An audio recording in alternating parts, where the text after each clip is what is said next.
ஆனா ரமேஷ் கண்ணா சாரை பத்தி நிறைய ரகசியங்கள் இப்போதான் எனக்கு தெரியுது.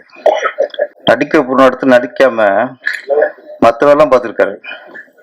சூர்யாவோட லவ்வுக்கு ஹெல்ப் பண்ணியிருக்காரு.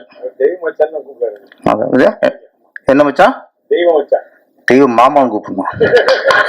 அவர் சூர்யா சாரோட காதலுக்கு பக்கவளமா வந்திருக்காரு. அஜித் என்ன போக மாட்டார் உங்களுக்கு, அவருக்கு எகேஸ்ட் வந்திருக்கீங்க, அந்த லவ் கட் பண்ண பார்த்துருக்கீங்க. நல்ல சரண் சார் வந்து காப்பாத்திட்டாரு. சூர்யா சார் விஜய் சார் நடிச்ச படம் ஃபர்ஸ்ட் நேருக்கு நேர். ஆனா அதுல ஃபுல்லா எதிர்பூர்வமா இருப்பாங்க. கடைசி வரைக்கும் ரெண்டு பேருக்கும் மோதல் தான்.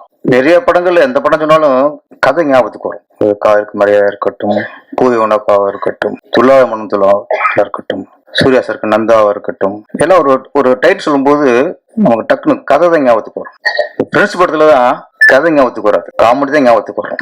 அந்த அளவுக்கு முழுக்க முழுக்க காமெடி. என்னை பொறுத்த வரைக்கும் சித்திக் சார்லாம் மிகப்பெரிய இயக்குனர். நம்ம ஆக்ஷன் படம் எடுத்து ஈஸியா எடுத்துடலாம், ஒரு லவ் ஸ்டோரி ஈஸியா எடுத்துடலாம், முழுக்க முழுக்க சென்டிமெண்ட் எடுத்து மக்கள்லாம் அள வச்சிடலாம். அதெல்லாம் ஒரு டேரக்டர் ஈஸியா பண்ணிடலாம். இந்த காமெடி எடுக்கிறதுக்குள்ள அது ரொம்ப கஷ்டம் சார்.